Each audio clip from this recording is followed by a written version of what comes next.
Capítulo 1. Uma explicação rápida sobre o compartilhamento de minha mensagem.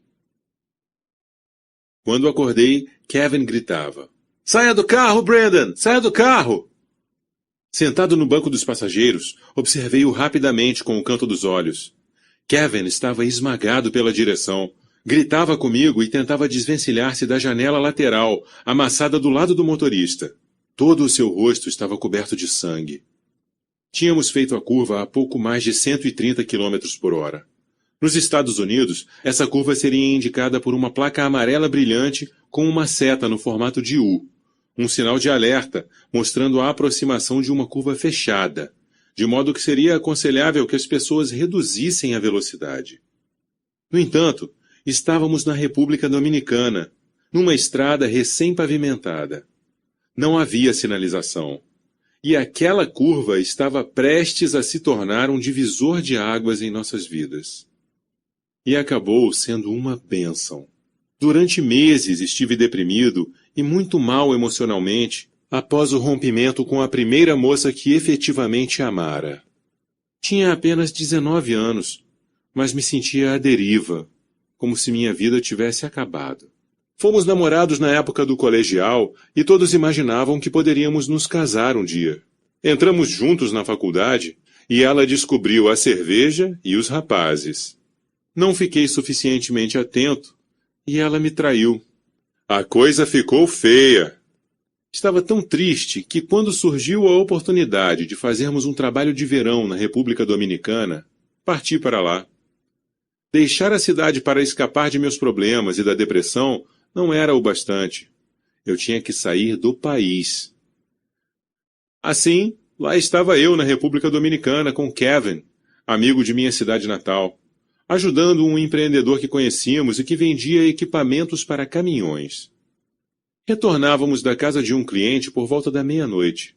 Era uma noite caribenha escura e enevoada. Todas as janelas do carro estavam abertas e no rádio tocava a música Life is a Highway, de John Cochrane.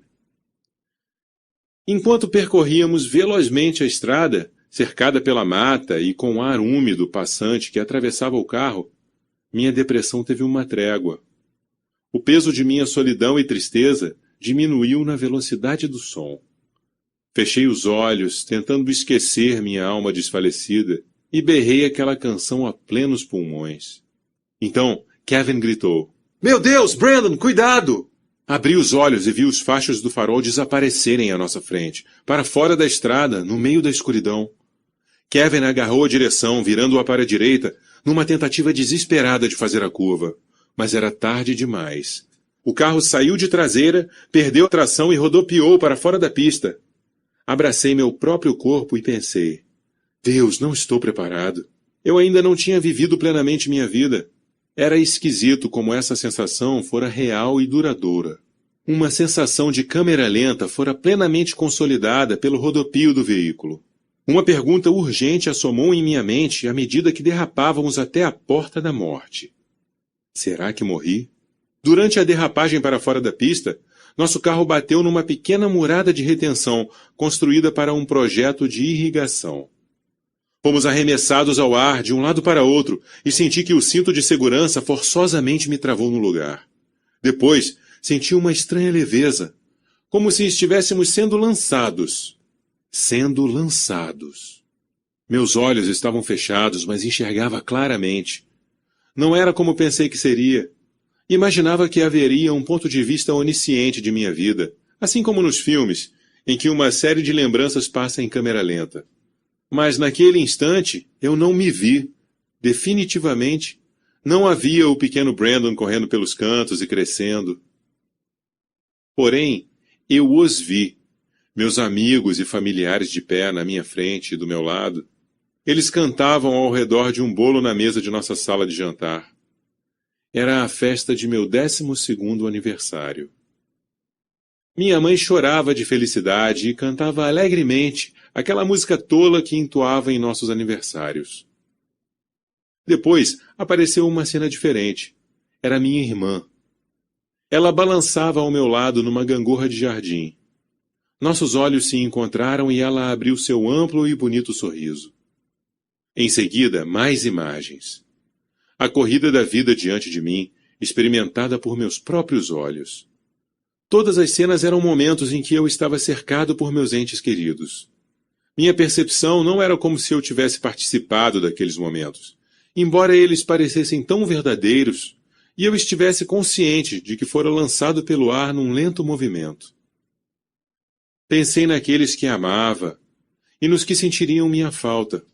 Uma emoção intensa, pesada, de remorso, perpassou pela minha mente. Será que amei? O carro atingiu o solo com uma batida ensurdecedora e desmaiei. Quando acordei, ouvi Kevin gritando para que eu saísse do carro. Olhei para ele. Ele estava esmagado pela direção, gritava e tentava sair do carro pela janela amassada. Kevin virou-se para mim. Vi uma ferida aberta na lateral direita de sua cabeça e seu rosto inteiro estava coberto de sangue. "Saia do carro, Brandon!" disse ele em pânico enquanto conseguia sair pela janela. Eu não sabia se o carro estava pegando fogo ou o que estava acontecendo. Porém, o tom de voz de meu amigo já dizia tudo.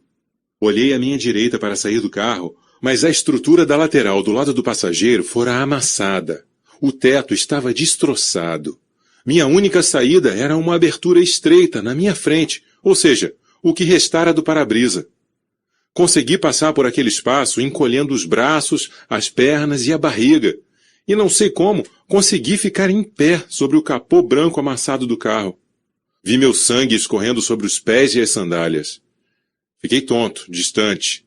Lentamente, a vida foi se desvanecendo e senti medo quando percebi pela primeira vez que ela poderia terminar. Então, uma energia assustadora e débil passou rapidamente por meu corpo e me perguntei sobre o significado de tudo aquilo. Lutei com os pensamentos e comecei a chorar. Será que alguém já se importou comigo? Uma névoa negra obscureceu minha visão. Senti que ia morrer. É o fim, pensei. Então, um brilho reluzente no capô do carro interrompeu meu transe. Vi uma faísca brilhante, um reflexo de luz sobre meu sangue, que estava escorrendo na lateral do carro em pedaços. Olhei para cima e vi uma lua cheia, magnífica, na escuridão do céu. Era uma lua mágica, algo diferente de tudo o que vira antes. Tão próxima, tão grande e brilhante, tão linda.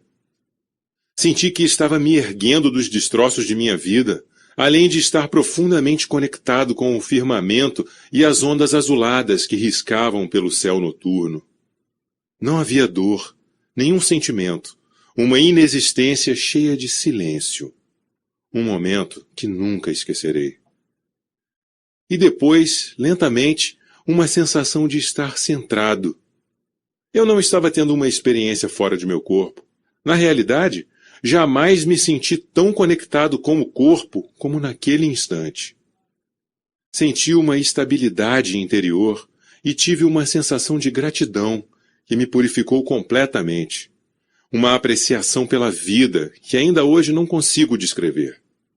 Foi como se naquele exato momento eu olhasse para o céu e Deus tivesse me alcançado, me confortado e me dado um bilhete premiado. Uma segunda oportunidade na vida. O momento parecia dizer: aqui está, garoto, você ainda está vivo. Pode amar novamente, pode ser alguém na vida. Agora vá em frente e se empenhe vivamente nessa jornada, pois sabe que as horas já estão passando. Lembro-me de olhar para o céu naquela noite, aceitando aquele bilhete e pensando: obrigado, obrigado, aproveitarei essa chance.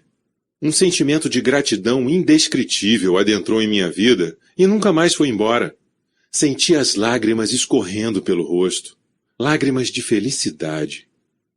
E pela primeira vez em meses, minha alma se encheu de júbilo. Essa é uma história que aprendi a compartilhar com mais detalhes, presença e coração, cada vez que a conto para plateias ao redor do mundo. No nosso retorno da República Dominicana, tanto Kevin como eu sobrevivemos, com nossa cota de cortes, hematomas e ossos quebrados. Porém, graças a Deus, vivos e bem, nenhum de nós pensava muito sobre o acidente.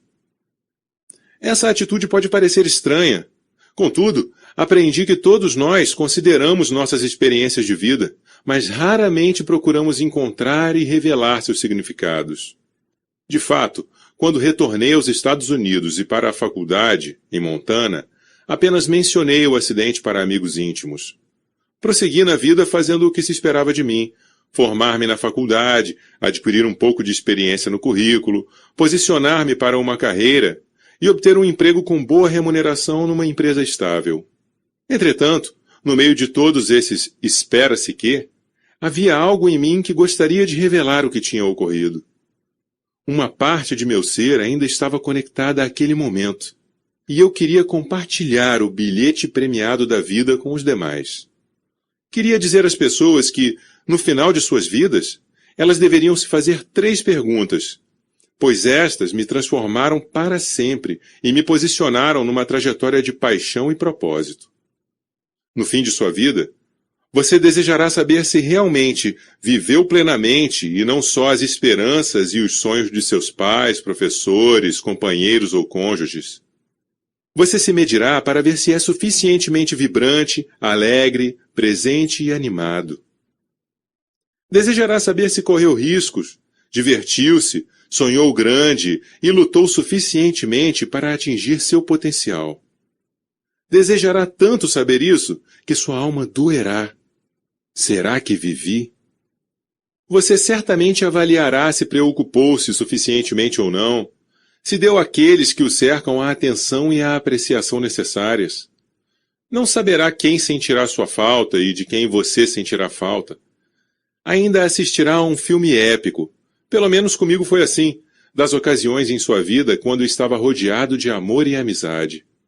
Questionará o grau de conexão que tinha com seus sentimentos e seu coração questionará: será que amei? Finalmente, em seus últimos momentos, antes de a luz abandoná-lo, uma agitação profunda em seu corpo e sua mente perguntarão se havia um propósito na sua vida. Você se perguntará se teve ou não uma boa vida. Desejará saber, sentir e acreditar que fez a diferença antes de deixar este mundo. Sua alma perguntará diretamente e em voz alta: será que alguém já se importou comigo? Se qualquer uma dessas hipóteses for verdadeira, se essas forem as 3 perguntas que sempre faremos ao final de nossas vidas, então quero revelá-las ao maior número possível de pessoas. Por que não viver sua vida para que esteja feliz com as respostas a essas perguntas quando ela chegar ao fim? Por que não viver de modo tão intenso e presente em cada instante, animado e motivado pelo dom da vida? Por que não viver um amor com tal intensidade e frequência para que, ao final de sua vida, seu filme seja um épico amoroso e emocionante? Por que não se importar com os outros e procurar fazer a diferença na vida das pessoas como parte de sua programação e rotina normais, de forma tão natural que, ao final, lhe mostre que você foi importante? Quando revelei essas 3 perguntas a alguns amigos, para minha aflição muitos pareceram interessados, mas não transformados. No entanto, alguns poucos consideraram que elas eram profundas e me estimularam a falar mais sobre minha história e meu acidente. A verdade é que eu estava com medo de fazê-lo. No meu ser mais profundo, eu queria despachar tudo de minha mente. Queria focar nas pessoas, no que pensava que era importante. Sonhei em mudar a vida das pessoas com essa mensagem, mas ao despertar a cada manhã, não tinha ideia de como transformar esse sonho em realidade. E havia toda essa questão de me preparar para uma carreira genuína no mundo real. E mais, quem gostaria de ouvir o relato de um jovem rebelde sobre o significado da vida? Quem ouviria, mesmo que eu soubesse transmitir, minha mensagem ao mundo? Certamente eu devo ser louco. Por sorte, topei ocasionalmente com um mentor, alguém que parecia entusiasmado com a vida. Numa época muito precoce e afortunada de minha vida, tive uma visão repentina da indústria de experts. E se não tivesse tido, seguramente minha mensagem teria morrido em meus sonhos.